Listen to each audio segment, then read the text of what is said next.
Hi friends, welcome to my channel Priya Kiran Kannada blogs. ನಾವು ಮಾಡ್ತಾಯಿದ್ದೀವಿ carrot ಅವಲಕ್ಕಿ. ಬನ್ನಿ ಹೇಗೆ ಮಾಡೋಣ ಅಂತ ನೋಡೋಣ. ಇದಕ್ಕೆ ಮೊದಲಿಗೆ ಒಂದು ಬಾಣಲಿ ಇಟ್ಬಿಟ್ಟು ಅದಕ್ಕೊಂದು 3-4 ಸ್ಪೂನ್ ಆಗೋಷ್ಟು ಆಯಿಲ್ ಹಾಕ್ಬಿಟ್ಟು ಬಿಸಿ ಮಾಡೋಕ್ಕೆ ಬಿಡಬೇಕು. ಅದು ಸ್ವಲ್ಪ ಬಿಸಿ ಆಗಲಿ. ಬಿಸಿ ಆದ ನಂತರ ಅದಕ್ಕೆ 1 ಟೇಬಲ್ ಸ್ಪೂನಷ್ಟು ಸಾಸಿವೆ, ಒಂದು ಸ್ವಲ್ಪ ಜೀರಿಗೆ ಹಾಕ್ಬಿಟ್ಟು ಚಿಟಪಟ ಅನ್ನೋವರೆಗೂ.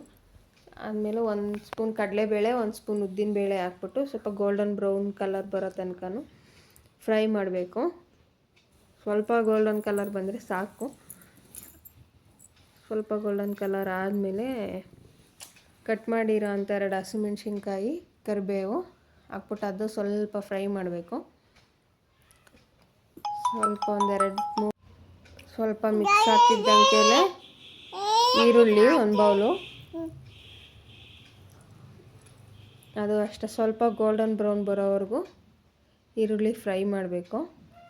ಸ್ವಲ್ಪ ಬಂದರೆ ಸಾಕು. ಆನಂತರ ಕಟ್ ಮಾಡಿಟ್ಟಿರೋ ಅಂಥ ಟೊಮೊಟೊ, ಅದು ಅಷ್ಟೇ ಸ್ವಲ್ಪ ಫ್ರೈ ಆಗಬೇಕು. ಟೊಮೊಟೊ ಸ್ವಲ್ಪ ಸಾಫ್ಟ್ ಆಗಬೇಕು. ಅದು ಸಾಫ್ಟ್ ಆಗೋ ಬೇಗ ಒಂದು ರುಚಿಗೆ ತಕ್ಕಷ್ಟು ಉಪ್ಪು, ಚಿಟಿಕೆ ಅರಿಶಿನ,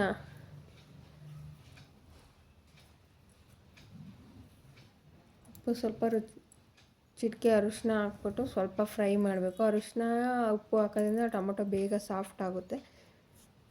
ಸ್ವಲ್ಪ ಫ್ರೈ ಆಗಲಿ.